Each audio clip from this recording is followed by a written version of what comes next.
오늘 이 찬양팀 이게 찬양하는데 그 행복이라는 찬양이죠. 거기 가사 이런 가사가 있어요. 비록 짧은 삶, 주 뜻대로 사는 삶. 예, 이게 행복이라는데 동의가 되세요? 하나님의 자녀로 사는 삶, 이게 행복이라는데 동의가 되세요?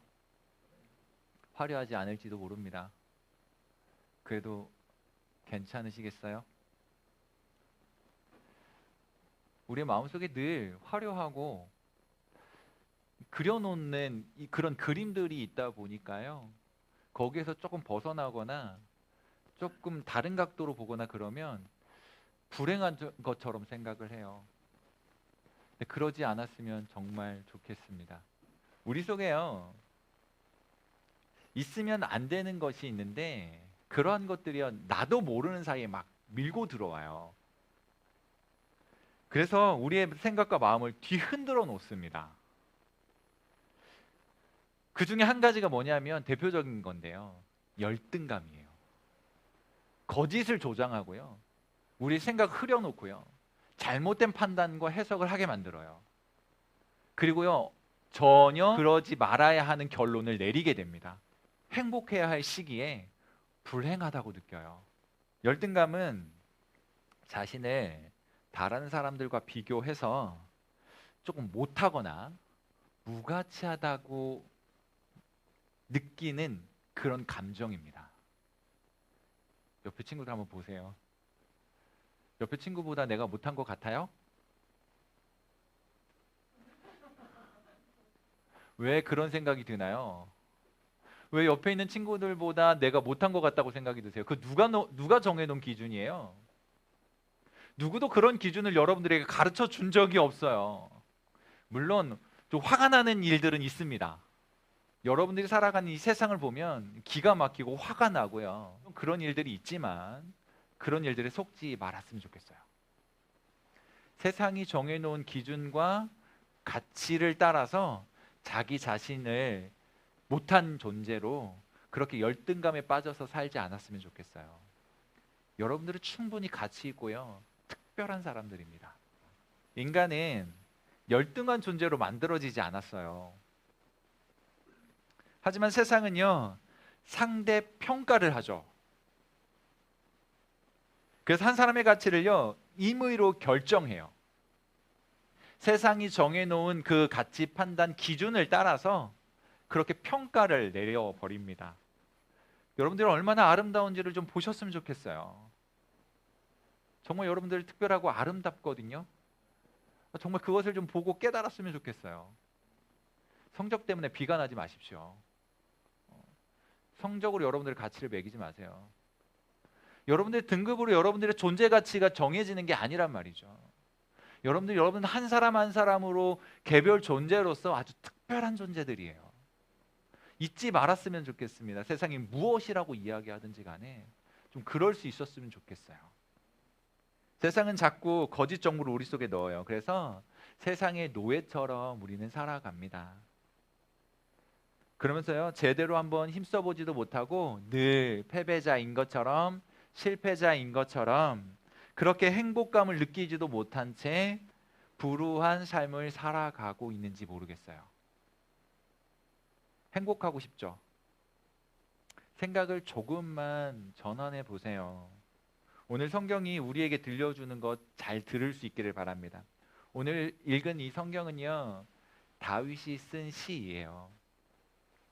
이 시에서 다윗은 여호와 하나님의 이름을 찬양합니다.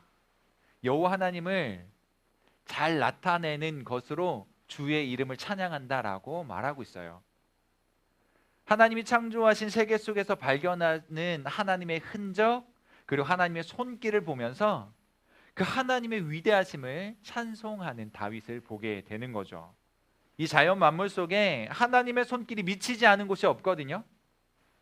그래서 주의 이름이 아름답다라고 찬송하면서 주의 영광이 하늘을 덮었다라고 고백하는 거예요. 하나님의 영광이요, 온 세상 하늘을 덮고 있다라고 고백합니다. 주의 이름과 주의 영광을 온 세상 천지 만물 가운데 가득한 것으로 보면서요, 감격스러워하고 찬송하고 있는 거예요. 여러분들이 자연을 보면서 하나님의 살아계심을 느낄 수 있어야 하고요, 하나님의 창조 손길을 경험할 수 있어야 되고요, 그 하나님이 나를 지으신 분이라고 하는 고백까지 이어질 수 있어야 돼요. 팔레스타인이라고 하는 지역은 비옥한 땅도 있지만 대부분은 황폐한 사막지대입니다. 어린 시절 다윗은, 청소년 시절이었겠죠, 다윗은 양을 치는 목동으로 살았어요. 그가 하는 일은 양떼를 끌고 다니면서요, 초장을 찾는 거예요. 푸른 풀, 맑은 물을 찾아서 양들에게 먹이는 일을 했습니다. 그래서요, 척박한 땅을 만나는 그 붉은 땅을 보면 풀이 자라지 않으니까 거기는 패스하고, 비옥한 땅에서 푸른 풀이 돋아나는 그 땅에서 양들을 먹여요. 그리고는 생각하는 거죠. 저기 붉은 땅은 황폐한데 여기 이곳은 하나님께서 푸른 풀을 내주셨구나 라고 하는 것을 깨닫게 됩니다. 그리고 그 하나님을 찬송하는 거예요. 그 풀을 뜯어먹는 양들을 보면서, 그렇게 살찌워가는 양들을 보면서요, 하나님이 키우신다, 하나님이 돌보신다라고 하는 사실을 깨닫고요, 이 온 우주 만물이 하나님의 손길 안에 있구나를 생각하면서 찬송하게 돼요. 밤에 잠을 청하려고 들판에 누우면 맑은 밤하늘을 보게 됩니다. 촘촘히 떠있는 별들을 보면서요, 또 한 번 하나님의 창조의 손길을 느끼게 되는 거예요. 별똥별을 본 적이 있으신가요? 밤하늘에 별똥별이 떨어지는 것을 보았던 다윗은 또 무슨 생각을 했을까요? 다윗은 분명히 하나님의 그 신묘한 손길을 경험하면서요, 그렇게 누군가의 도움이 필요한 사람들을 찾아가신 하나님의 손길을 느꼈을지도 모릅니다. 내가 도움이 필요할 때 나에게도 저렇게 찾아와 주셔서 나를 붙드시고 나를 도와주시겠지라고 생각했었는지도 모르겠어요. 우리의 인생이 그렇습니다. 이 온 자연 만물을 보면서도 하나님의 살아계심을 느낄 수 있어야 되고요, 그 전능하신 하나님께서 오늘 나와 함께 하신다는 사실이 깨달아질 수 있어야 돼요. 그렇게 천지 만물을 지으신 하나님의 솜씨를 보면서 다윗은 찬양하게 되었습니다. 그리고 광대한 세계 속에 지극히 작은 자신의 모습, 자신의 처지를 보게 되는 거예요. 히브리어로 4절에 사람이라고 하는 단어는요, 에노시라고 하는 말이에요. 이 에노시라고 하는 말은 연약하고 부족하고 그런 모습을 잘 부각시키고 강조할 때 쓰이는 사람이라는 말입니다. 그러니까 인간의 연약함을 드러내는 말을 쓰고 있는 거거든요. 인간이 얼마나 연약한가 생각해 보세요. 영원할 줄 알았던 젊음은요, 50년을 가지 않아요.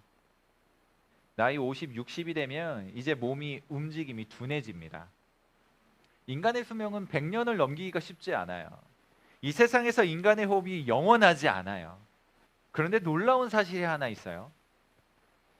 이렇게 연약하고 유한한 인간이지만 이런 인간에게 하나님은 아주 특별한 은총을 베푸셨다는 거예요. 이렇게 연약하고 이렇게 부족한 인생에게 하나님은요, 우리 편이 되어 주셨어요. 그 4절 중간에요, 인자라고 표현되어 있는데 앞에 있는 사람과 같은 의미를 가진 말입니다. 그런데 이 말은요, 벤 아담이라는 말이에요. 벤이라는 말과 아담이라는 말의 합성어죠. 아담은 많이 들어보셨죠?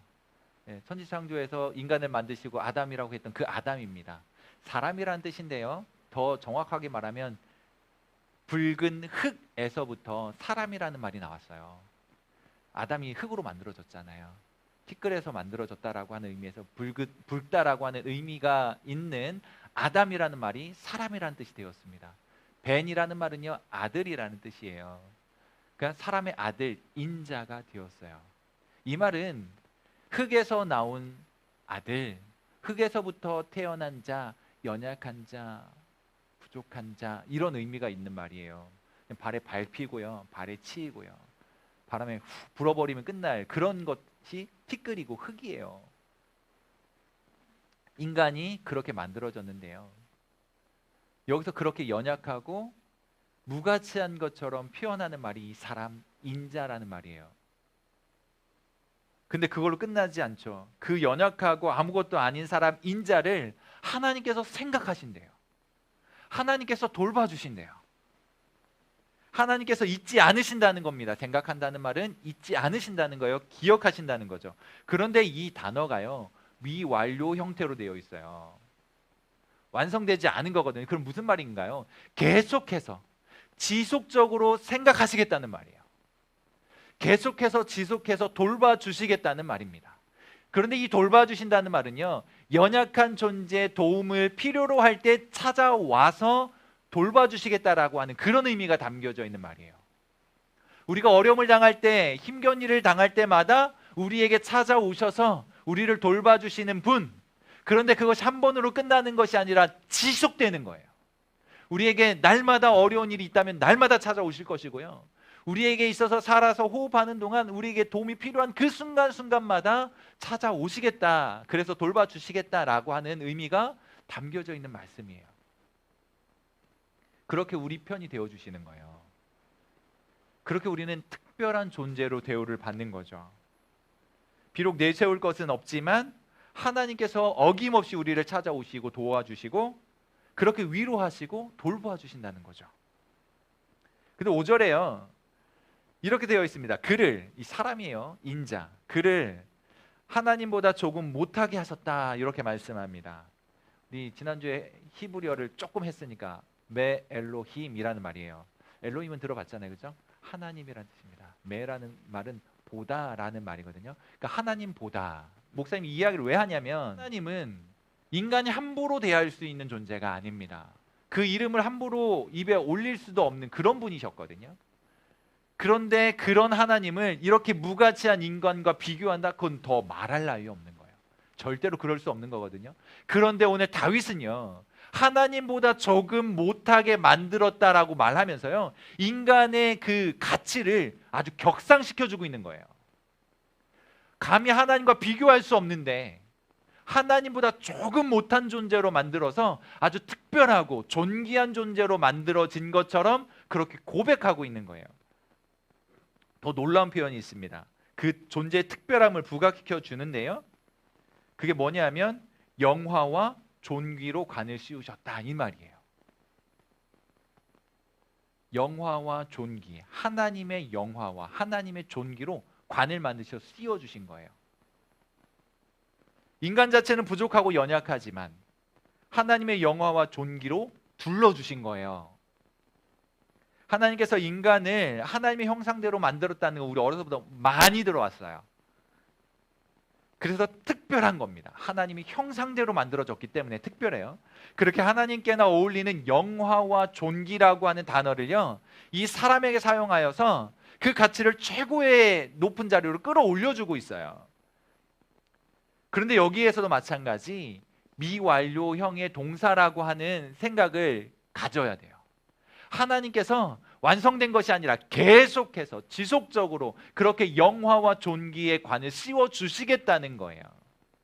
우리는 부족하고 연약한 존재이고 어쩌면 무가치한 것처럼 보여질지 모르지만 하나님께서 하나님의 영화와 존귀로 씌워주신다는 거예요. 둘러주신다는 거예요. 그 영화와 존귀 안에 넣어주시겠다는 말이에요. 인간이 존귀한 자의 위치를 잃지 않도록 항상 생각하시고 지켜주시고 돌보아주시겠다는 거예요. 그 말이요, 사람이 무엇이간데 생각하시고 인자가 무엇이간데 돌보시나이까, 이 말인 거예요. 그렇게 연약하고 무가치한 존재를 하나님 도대체 인간이 무엇이라고 영화와 존귀로 둘러주시고 하나님의 그 은혜 안에 보살펴 주십니까? 라고 하나님 앞에 고백하면서 찬송하는 말이라는 거죠. 우리는 이 사실을 알아야 돼요. 우리의 존재가 얼마나 가치 있고요, 얼마나 특별한지를 좀 깨달았으면 좋겠어요. 중간고사 끝나고 성적 나올 텐데 그것 때문에 여러분 흔들리지 마세요. 곧 수능을 보게 될 텐데요, 아마 마음의 불안함이나 떨리거나 또 스트레스가 극심할 텐데요, 흔들리지 마세요. 수능 성적으로 여러분들의 가치가 판단되는 게 아닙니다. 세상이 정해놓은 거짓말이에요. 대학 포기할 수 있어요? 왜 포기하지 못하죠? 대학은 나의 존재인 것처럼 생각하고 있기 때문 아닌가요? 그러나 그렇지 않습니다.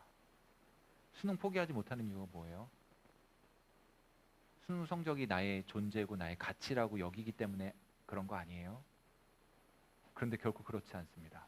수능 못 봐도 돼요. 대학 안 가도 됩니다. 틀림없어요. 그것 때문에 여러분들이 성공하는 인생이 되고 실패하는 인생 되는 게 아니에요. 목사님이 이렇게 이야기한다고 해서 대학 포기할 사람이 여기 한 사람도 없을 거기 때문에 이야기하는 거예요. 그러나 여러분들의 가슴속에 경종은 좀 울렸으면 좋겠어요. 세상이 정해놓은 가짜에 속지 말고요. 세상이 정해놓은 무의미하고 무가치한 그런 기준들에 휘둘리지 않았으면 좋겠어요. 여러분들이 진짜 하고 싶은 일들을 하면서 살았으면 좋겠어요. 하나님 그렇게 만드셨거든요. 하나님께서 언제 성경에 우리에게 성적순으로 너희들의 가치를 매기겠다, 성적순으로 너희들에게 면류관을 씌워주겠다라고 말씀하신 적 어디 있나요? 이 경주에서 완주하면 의의 면류관 준비되어 있다라고는 말씀하셨지만 1등으로 들어온 자만이 차지할 것이다라고 말한 적이 없어요. 세상이 만들어 놓은 가짜 정보에 속지 말고, 그래서 여러분들이 진짜 행복해야 할 시기에 불행한 인생인 것처럼 착각하지 않았으면 좋겠어요. 그리고 여러분들의 인생을 허비하지 않았으면 좋겠습니다.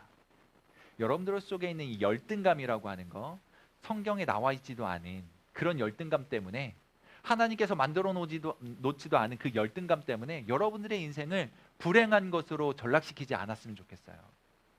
누가 누구와 여러분들을 비교하여 이야기합니까? 다시 말씀드립니다. 대학 안 나와도 괜찮아요. 수능 잘 못 봐도 괜찮아요.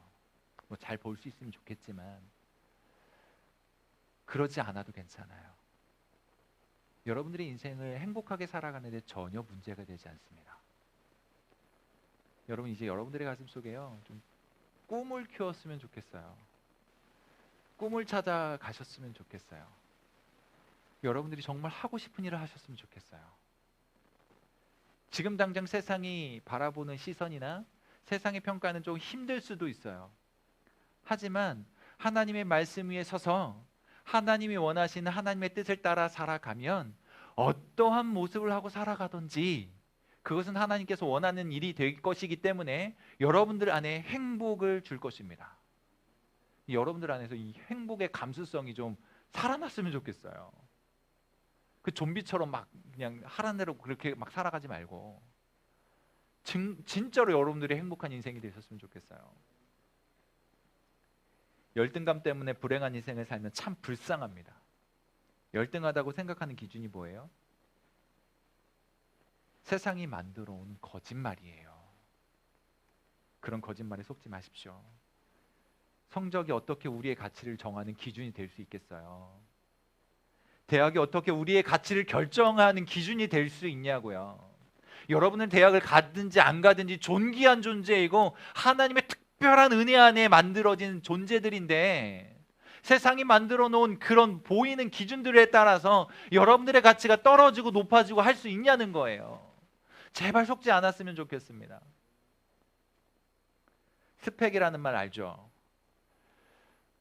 세상은 스펙을 쌓기 위해서 막 난리예요, 난리. 근데 이 스펙이라는 말이 정확히 어디에 사용되는 말인지 아세요? 무기를 이렇게 홍보할 때 있잖아요. 무기를 홍보할 때 그 능력치, 뭐 그런 걸 이야기를 쓰는 표현이에요. 스펙이라는 말이. 우리가 그런 존재입니까? 우리의 존재가 공산품 정도밖에 안 돼요? 마치 공장에서 일률적으로 찍어내는 그런 기계 정도로밖에 안 됩니까? 어떻게 우리의 가치를 이 스펙으로 따질 수 있어요? 여러분 존재 그런 존재 아니에요. 스펙을 쌓든지 못 쌓든지 그걸로 평가되는 존재가 아니라고요. 여러분들은 하나님 안에서 특별한 존재입니다. 누구와도 비교할 수 없는 아름다운 존재라고요. 하나님보다 조금 못하게 창조되어진, 그래서 하나님이 날마다 생각하시고 날마다 돌보아 주시는 그런 특별한 존재라고요. 세상에서 이것 때문에 행복한 여러분 되셨으면 참 좋겠어요. 세상에 속지 않고 그렇게 살아가는 여러분들 되시면 좋겠고요. 여러분이 그렇게 행동해 주시면 참 좋겠습니다. 과감하게. 그래서 여러분들의 꿈을 꾸세요. 목표를 정하고 여러분들의 끼, 여러분들의 재능을 찾아서 그 일들에 좀 시간을 보내고 그 일들을 하면서 살았으면 좋겠어요. 하고 싶은 일을 하십시오. 눈치 보지 말고 당당하게. 특별하게 지으시고 돌보시는 은혜 안에서 실력자로 성장해 주시면 좋겠어요. 스스로의 가치를 인정하고 하나님을 영화롭게 하고 사람과 사람 사이에 더불어 아름답게 되어지는 그 일에 기여하면서 하나님의 창조의 질서 속에서 살아가는 여러분 되시기를 축복합니다. 그래서 정말 행복했으면 좋겠어요.